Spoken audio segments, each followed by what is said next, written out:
Olá, sejam muito bem-vindos a mais um episódio do Clube de Vídeo e como prometido na semana passada, aqui estou eu para falar de um filme espanhol que se dá pelo nome de A Pele Onde Eu Vivo e que foi realizado por Pedro Almodóvar no ano de 2011. Este Pedro Almodóvar, que é um dos maiores cineastas espanhóis da atualidade e que eu, infelizmente, nunca tinha tido a oportunidade de assistir a nada dele. Mas há uns tempos sugeriram este filme numa conversa, estava a falar de filmes que gostava, filmes que não gostava, e alguém falou desta obra e eu fui pesquisar, não é? Eu achei interessante aquilo que me tinham contado e eu fui pesquisar um bocadinho, fui pesquisar o trailer, a sinopse, o elenco e acabei por ficar bastante agradado com aquilo que me foi apresentado. E eu, quando estava a fazer então a lista de filmes que eu gostaria de trazer para este podcast, acabei por o incluir. E então aqui estou eu hoje para falar dele. Eu não esperava que o filme tivesse tantas reviravoltas e tantos twists que me deixassem de boca aberta. De facto, é um filme que conseguiu-me surpreender uma primeira vez, porque há uma pequena reviravolta nos primeiros minutos do filme, não é bem nos primeiros minutos, na cerca da primeira hora, e depois quase a chegar ao fim, não é? No último ato do filme, há uma nova reviravolta e que nos deixa ainda mais de boca aberta. Mas eu vou falar um bocadinho destas questões quando começar a debater aqui um bocado a história. Debater não é, estou a debater sozinho, mas pronto. Então, a pele onde eu vivo conta a história de Robert Legard, interpretado pelo António Banderas. Este Robert é um cirurgião plástico que vive atualmente um processo de investigação melhor. Ele está a investigar uma pele humana que seja resistente, por exemplo, a queimaduras, a picadas de mosquito e a outros problemas. Ele então investiga esta nova criação, entre aspas, esta nova mudança no paradigma da pele humana. Ele investiga esta mudança na cave da sua casa. E ele faz isto porque ele perdera a sua mulher num acidente de carro. Ela teve um acidente de carro e sofreu múltiplas queimaduras e então acabou por se matar quando viu o seu reflexo e viu que estava totalmente desfigurado. E então ele ficou com o bichinho de querer criar esta pele que pudesse, digamos, não desfigurar as pessoas. E ele, na sua casa, tem uma mulher que se chama Vera, depois vamos descobrir o nome dela, que é no fundo uma espécie de uma cobaia humana dele. Nós no início achámos que ela é uma cobaia humana, depois no fim vamos perceber que não é bem uma cobaia humana no sentido lato, mas eu vou já explicar isso. Mas então ela é uma espécie de uma cobaia e ela vive num quarto isolado, tem poucas comunicações, fala apenas com o Robert e com a Marília, mas a Marília que é a governanta da casa. E então esta Vera tem uma vestimenta muito estranha, ela utiliza um fato de corpo completo na cor da sua pele. Um, é uma pessoa muito fria, de certa forma, uma pessoa que muito estranha mesmo, e depois nós vamos perceber porque é que ela é muito estranha e que esconde ali, digamos, um passado muito pesado. E há uma coisa curiosa, é que nos primeiros minutos do filme nós vemos ela a colar pedaços de roupa numas cabeças, não é? Tipo aquelas cabeças de papelão que se compram para às vezes para artes plásticas e ela está a colar, no fundo, a fazer ali uma escultura, uma obra, no fundo. E aquilo é, no fundo, uma espécie de um spoiler, talvez, daquilo que depois vai acontecer mais à frente.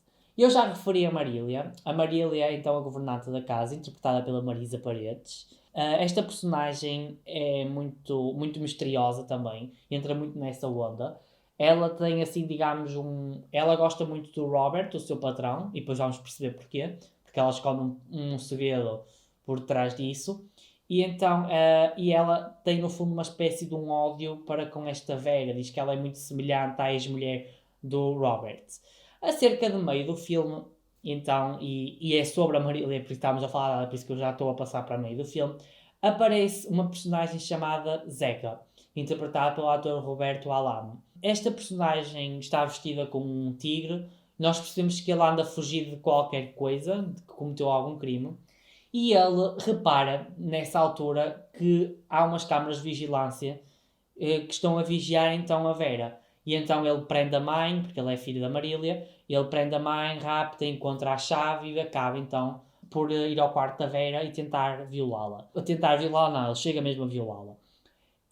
E então depois acaba por chegar Robert e ele acaba por matar este Zeca, e é aí que está a primeira reviravolta do filme, porque é a partir daí que o Robert do fundo liberta a Vera, e isso vai ser um desenlace para a reviravolta seguinte e depois mais tarde o fim do filme. E então Marília acaba por contar uma série de segredos sobre o passado do Robert e também de Zeca, porque eles são irmãos, e ela acaba então por contar precisamente isso. E conta então a Vera que a mulher de Robert acabou por morrer, e ela conta melhor os pormenores da morte, porque inicialmente o Robert, quando está a fazer a apresentação do seu projeto de pele a vários entendidos na área da ciência, ele conta apenas que ela morreu no acidente.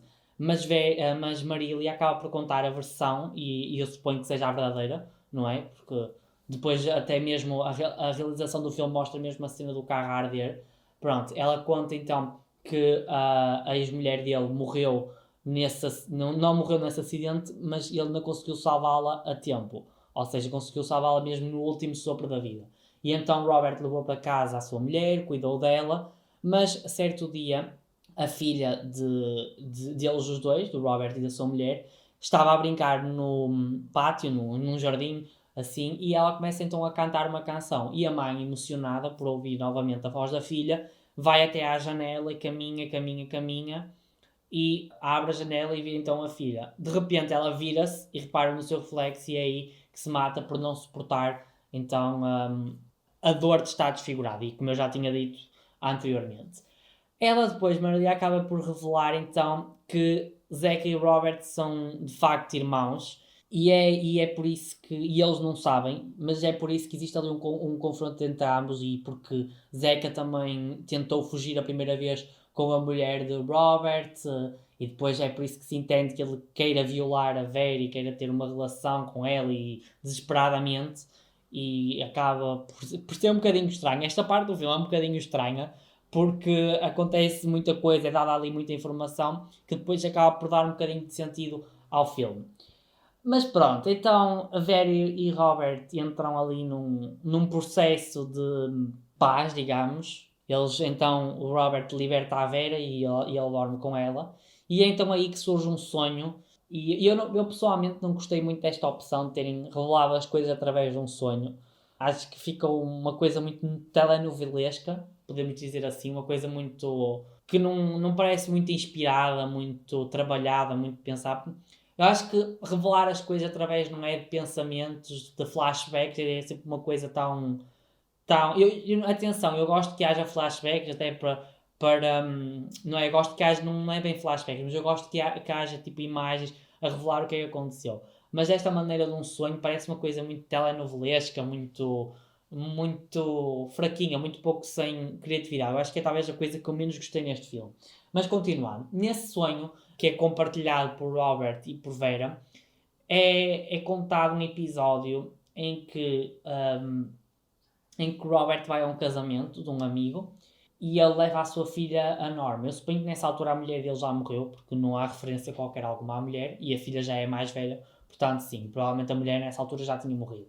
E então ele vai com a sua filha Norma, interpretada pela atriz Blanca Soares, e vão a um casamento e tudo mais. Então a filha fica-se a divertir com alguns jovens que estão lá, e nesse mesmo casamento está lá um rapaz chamado Vicente, interpretado pelo ator Jean Cornet.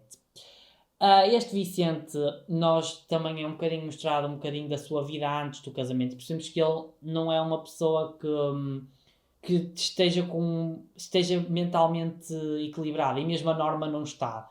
E ele tem muitas dependências, ele tem dependências de drogas, é uma pessoa que não tem muitos objetivos de vida, é um bom vivant, podemos dizer assim. E a Norma, possivelmente por ter visto a mãe a matar-se, e porque o pai é uma pessoa que trabalhava muito, não é uma pessoa que seja fácil, ela tem muitos problemas mentais, e isso vai ser importante para daqui a pouco, para o acontecimento que vai explicar a reviravolta que aí vem. Então este Vicente e esta Norma têm ali um clima, e então vão para um local mais não é abrigado, um local mais escondido, e vão começar a beijar-se, vão começar a ter relações sexuais e a Norma de repente começa a dedicar-nos a ter ali um piripaco, podemos dizer assim. Eu acho que esta cena do filme, e eu agora vou fazer um bocadinho à parte, eu não percebi muito bem e a mim custa-me tipo, a perceber porque eu acho que não ficou isto completamente explicado. Porque eu não entendo bem se a Norma está a consentir com aquilo no início e depois deixa de consentir, ou se aquilo foi apenas um. E eu não percebo muito bem se o Vicente se aproveitou dela. Acho que aquilo não ficou ali muito bem explicado, ficou um bocadinho confuso, porque eu acho genuinamente que o Vicente não lhe queria fazer nada, mas eu acho que ela no início estava a consentir, mas dados os problemas que ela tem, hum, talvez as coisas não acabaram por acontecer o que aconteceu. Mas o que eu estava a dizer, eles começam a ter relações sexuais e a Norma de repente tem tipo uma espécie de um surto e começa a dizer, a gritar e tudo mais. E o Vicente, obviamente, que sai dali, não é? Deixa estar e ela de repente desmaia. Então o pai estava à procura da filha, não é? De repente encontra e vê então uma moto a fugir e a filha caída lá com sinais de que foi violentada de certa forma, ter relações sexuais. E ele leva-a para o hospital e depois ela começa a culpar o pai, ela acha que foi o pai que a tentou violar e depois mais tarde ela acaba por morrer. Então Robert desconfia quem é que esteve com ela e encontra Vicente. E então ele rapta Vicente e leva-o para uma espécie de uma cave, uma caverna, e prende-o à parede e tudo mais. E ele deixa-o lá passar fome, dá-lhe apenas água e tudo mais. Então, certo dia, ele começa a cortar-lhe a barba e tudo mais e usa um químico para o adormecer.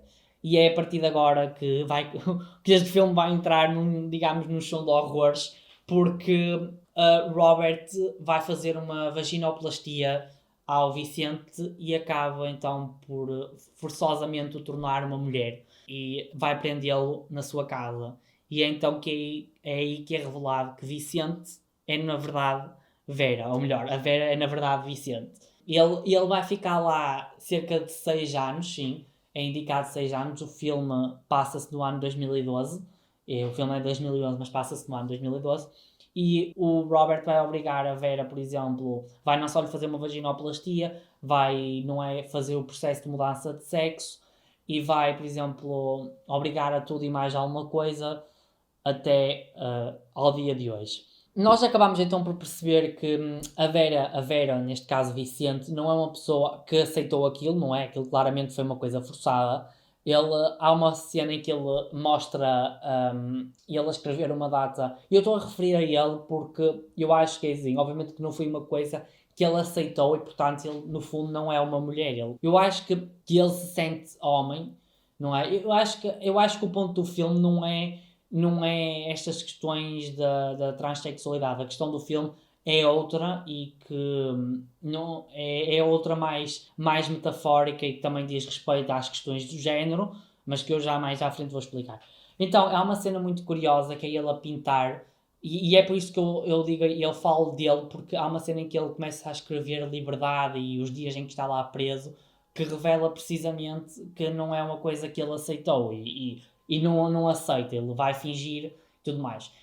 E é precisamente por isso que no final ele vai então acabar por matar a Marília e o Robert e consegue fugir e então reencontrar a mãe e a irmã no sítio onde elas vivem. Mas o que eu estava a dizer é que este filme, de facto, é assim, eu gostei muito desde já, eu gostei muito da reviravolta. Eu acho que é um filme muito bem construído. No início começa muito lento, assim, muito morno, mas eu até gostei dessa coisa de ter começado lento para explicar, para entrar ali no ambiente, para conhecermos as personagens. A coisa que eu menos gostei foi de facto a maneira como revelaram o plot twist, porque a revelação do Vicente Severa foi surpreendente, mas o recurso a ela achei muito fraco. Mas sim, de facto, é um filme que nos surpreende e nos deixa muito a pensar. E porquê? Porque este filme não é uma questão de transexualidade. Este filme é uma questão de mostrar o que é que muitas mulheres sofrem e, no fundo, o Vicente foi vítima de uma vingança que eu creio que foi muito, muito mal explicada, e o próprio Robert não sabia, porque o Vicente, eu não creio que ele ia fazer nada de mal à Norma, mas o Robert interpretou assim. Mas é o que eu estava a dizer, que isto no fundo foi um castigo, e o Vicente representa os homens em geral, que muitas vezes não percebem os problemas que as mulheres têm, e o problema, e eu próprio falo por mim, que muitas vezes também não percebo, porque eu também não estou nesse papel, mas que muitas mulheres sofrem, por exemplo, os abusos, o facto de os homens as possuírem como se fossem objetos, porque o Robert no fundo acaba por transformar a Vera num objeto que ele põe e dispõe à sua maneira. Depois também há a questão da violação que Vera sofre por parte do Zeca. E no fundo o Vicente representa muitas vezes os homens que não compreendem, e que com esta mudança de sexo forçada ou não, ele acaba por entender como é que muitas vezes uma mulher se sente. E é um filme que deixa muito desconfortável se nós começarmos a pensar deste ponto de vista. Por exemplo, a questão de quando ele fez a vaginoplastia, aquilo é uma violação do corpo, como muitas mulheres sofrem em diversos locais, a circuncisão feminina, não é? Que é a mutilação genital, que ainda hoje ocorre em vários locais. E então é um filme que, se nós começarmos a desconstruir e a puxar a verdadeira mensagem que ele tem, é um filme que deixa muito desconfortável, não é? Porque o Vicente acabou por sentir na própria pele, e é por isso que o filme também se chama assim, A Pele Onde Eu Vivo. Ou seja, ele antigamente era uma pessoa privilegiada que não sofria estas coisas por ser homem, e a partir do momento em que se tornou Vera, acabou por ser de certa forma objetificado e tudo mais. Portanto, o realizador utilizou, não é uma história que podemos dizer que é macabra, e é uma história que é muito recambulesca de certa forma, para trazer uma mensagem muito importante, não é? Da questão do machismo, do patriarcado, das diferentes violações, sejam elas físicas, sejam elas psicológicas, que as mulheres sofrem diariamente, e que muitas vezes nós homens não temos noção, não é? É de facto um filme que eu acho que muito importante, sim. Eu acho que se nós o pensarmos muito bem, acaba por nos deixar bastante marcados. Mas enfim, eu acho que vou dar para concluir este episódio, porque eu acho que eu nestas últimas semanas tenho feito estas coisas dos pontos negativos e pontos positivos, porque eu acho que às vezes eu já falo tão no meio do episódio, já falo destas questões que não vale a pena estar a repeti-las e tudo mais. Eu sem dúvida que recomendo assistirem A Pele Onde Eu Vivo. É um filme que vale muito a pena, como eu já disse. É um filme que tem um elenco de luxo mesmo. Toda a gente está muito bem, toda a gente conseguiu brilhar. É um filme perturbador, tem uma história interessante, se quisermos só ver pelo ponto de vista do entretenimento, e que vai-vos deixar certamente surpreendidos. Eu já dei aqui um bocadinho alguns spoilers, mas nada é melhor do que o ver. Posto isto, na próxima semana há mais um episódio do Clube do Vídeo. Vamos para o 9º episódio, o antepenúltimo episódio desta temporada, em que vamos finalmente falar do Bem Bom. E eu, para a semana, já estarei vacinado. Yay! Portanto, e assim, eu já estou a dizer que para a semana há episódio, mas eu provavelmente vou gravá-lo um bocadinho antes, por caso tenha algum efeito secundário, não ficarem sem episódio. Mas pronto, eu desejo-vos uma ótima semana, vejam bons filmes, fiquem em casa, vacinem-se, e até ao próximo Clube de Vídeo.